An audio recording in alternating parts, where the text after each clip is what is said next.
Selamat pagi, salam sejahtera. Terima kasih karena bersama dengan saya di Nazilin Unity Channel. Apa kabar semua? Anda pasti akan menyukai konten yang satu ini. Ini adalah tentang kemenangan besar yang kita tunggu-tunggu, penafian besar yang kita tunggu-tunggu, keputusan besar yang kita tunggu-tunggu daripada Anwar Ibrahim. Ini apabila seringkali Anwar Ibrahim dihina, dicaci, dimaki, bahkan dikaitkan dengan serangan yang paling jijik sekali, yaitu LGBT. Kali ini Anwar Ibrahim memberikan jawaban mutlak yang paling kita tunggu-tunggu. Bukan disampaikan sekadar di television Malaysia, di media Malaysia, di media sosial Malaysia, bukan saja disampaikan dalam negara Malaysia, tetapi di antara bangsa, yaitu di Amerika Syarikat, bahkan melalui CNN. Jadi akhirnya orang yang cuba menghina, yang cuba mengeji, yang cuba mempertikai Anwar Ibrahim berkaitan dengan LGBT, lepas ini mereka pasti akan meroyan yang tak sudah. Kerana terbukti Anwar Ibrahim melalui temu bual dan wawancara di Amerika Serikat yang disiarkan di CNN, Anwar Ibrahim tidak mengiktiraf LGBT. Kalau lepas ini ada lagi yang kata-kata kononnya dia mengiktiraf atau melindungi dan sebagainya, itu satu tindakan fitnah dan satu pembohongan yang luar biasa dan bolehlah dianggap melakukan dosa yang besar. Kerana Anwar Ibrahim kata dia tidak mengiktiraf LGBT, namun dia katakan elak berikan gangguan terhadap mereka. Perdana Menteri Datuk Seri Anwar Ibrahim menegaskan bahawa golongan LGBT tidak akan sama sekali diiktiraf di bumi Malaysia. Tahniah Anwar Ibrahim kerana memberikan keputusan muktamad sah daripada mulut beliau sendiri.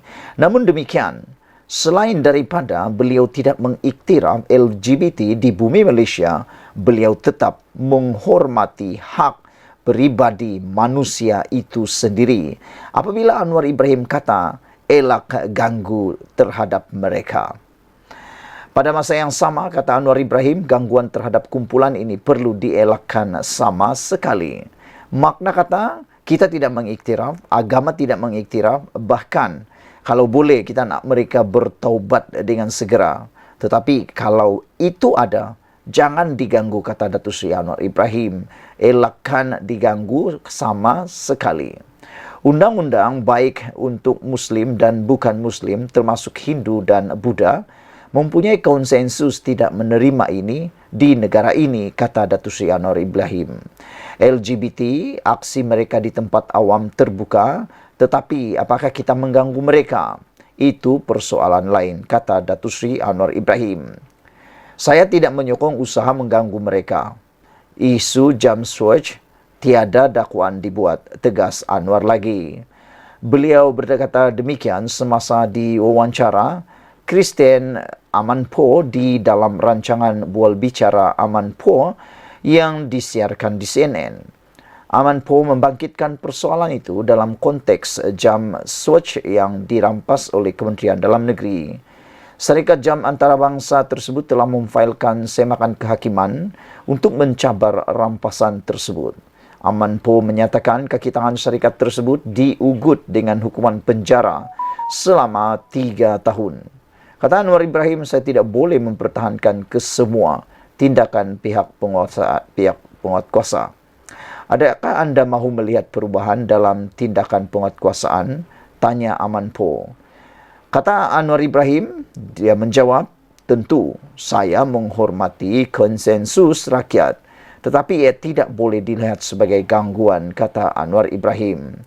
Amanpour kemudian berhujah bahawa perbuatan liwat membawa hukuman penjara 20 tahun dan Anwar sewajarnya sensitif terhadap perkara tersebut, memandangkan beliau sendiri berdepan dan dipenjarakan di atas tuduhan tersebut. Anwar Ibrahim kata, ya, saya telah pun menyatakan kita perlu menyemak semula undang-undang, kata beliau. Ia tidak boleh disalahgunakan. Dalam kes saya, ia digunakan untuk pendakwaan terpilih politik, kata Anwar Ibrahim. Akhirnya, kita perlu menghormati sentimen umum rakyat Malaysia. Adakah ini bermakna ada amalan tidak tanya, tidak jawab soal Amanpoh? Anwar Ibrahim jawab, kita memang perlu bertoleransi, tapi isu terhadap golongan LGBT ialah gangguan. Ia perlu dielakkan, kata Datuk Seri Anwar Ibrahim lagi. Itulah dia jawapan yang cukup lantang, cukup berani dan cukup luar biasa daripada Anwar Ibrahim. Bijaknya Anwar Ibrahim menengani media bukan saja di Malaysia tetapi media antarabangsa. Siapa kata Anwar Ibrahim adalah pemimpin yang tidak hebat? Dia adalah pemimpin yang terbaik setakat yang ada sehingga kini di Malaysia. Lihat saja kepada pemimpin-pemimpin yang lain, perdana yang lain, belum ada ataupun kalau ada pun belum sehebat Anwar Ibrahim. Dan lebih mengecewakan ada Perdana Menteri yang jangan kata nak berhadapan dengan CNN, nak berdepan dengan media Malaysia pun tak berani. Sekian dulu untuk kali ini. Jangan lupa tinggalkan komen anda. Sila tekan butang subscribe. Malaysia kita punya, kita juga sama-sama cintai Malaysiaku. Bye-bye. Selamat datang, salam sejahtera. Terima kasih kerana bersama dengan saya di Nazlin Unity Channel. Ini isu yang paling hangat dan paling menarik sekali sepanjang hari ini. Pertama sekali ialah apabila Anwar mengatakan reformasi tidak mati.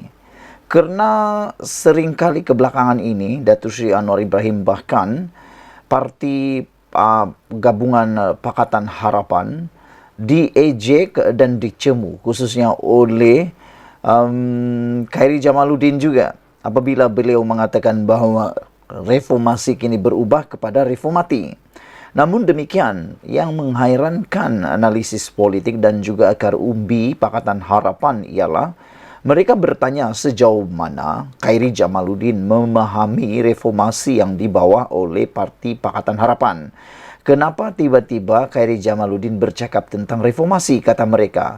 Apa hak Khairi Jamaluddin untuk bercakap tentang reformasi, kata mereka lagi.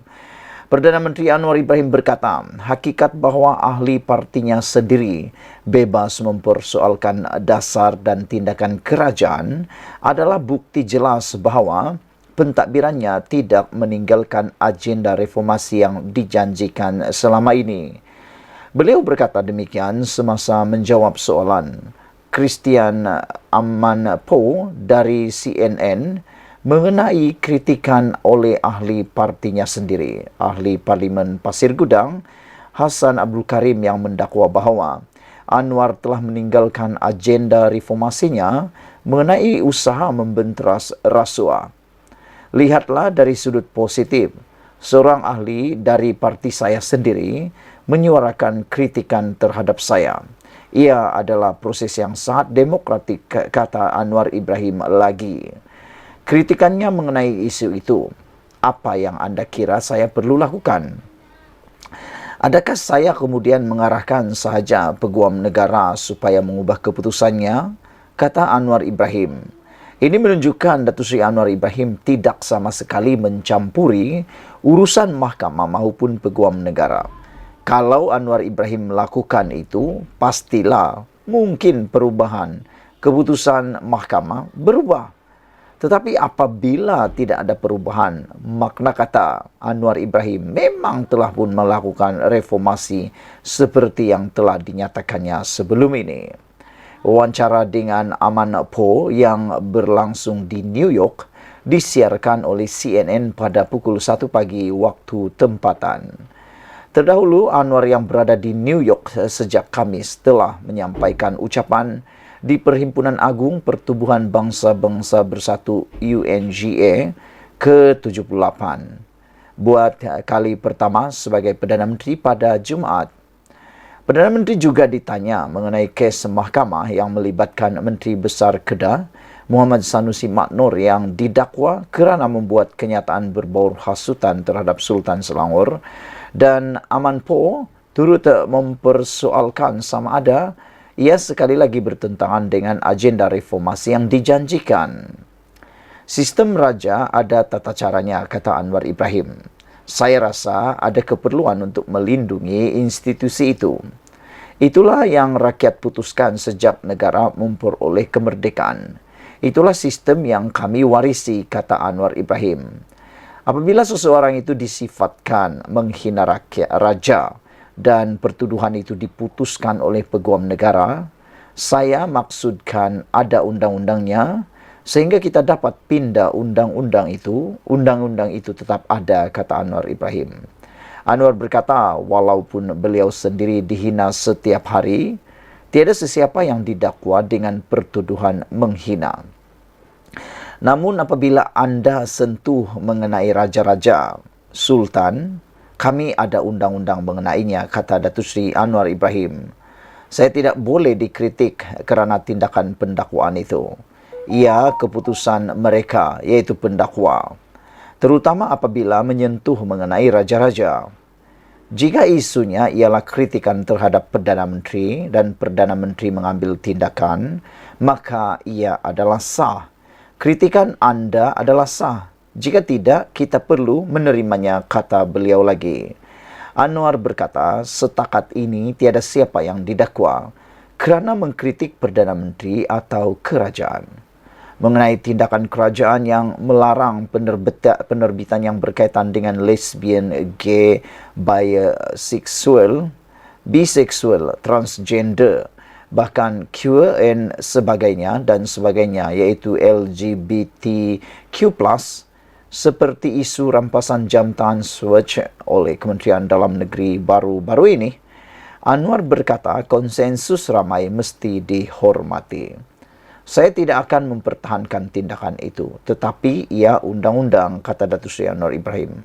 Orang Islam, begitu juga orang bukan Islam, sama ada Kristian atau Hindu atau Buddha, ada kata sepakat dalam negara mengenainya.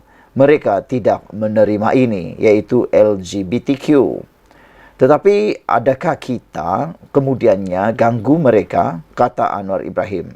Itu perkara lain. Saya tidak bersetuju sekiranya ada antara mereka yang diganggu tanpa tambah Anwar Ibrahim lagi. Sekian dulu untuk kali ini. Jangan lupa tinggalkan komen anda. Sila tekan butang subscribe. Malaysia kita punya, kita juga sama-sama cintai Malaysiaku. Bye-bye. Selamat malam, salam sejahtera. Terima kasih kerana bersama dengan saya di Nazilin Unity Channel. Ini satu lagi pendedahan dan satu lagi kejutan besar yang pastinya akan membuatkan anda terfikir 2000 kali tentang hal dan ulasan kali ini. Mungkin Muhyiddin akan hilang peranan pemimpin tertinggi dalam Perikatan Nasional, kata Saleh.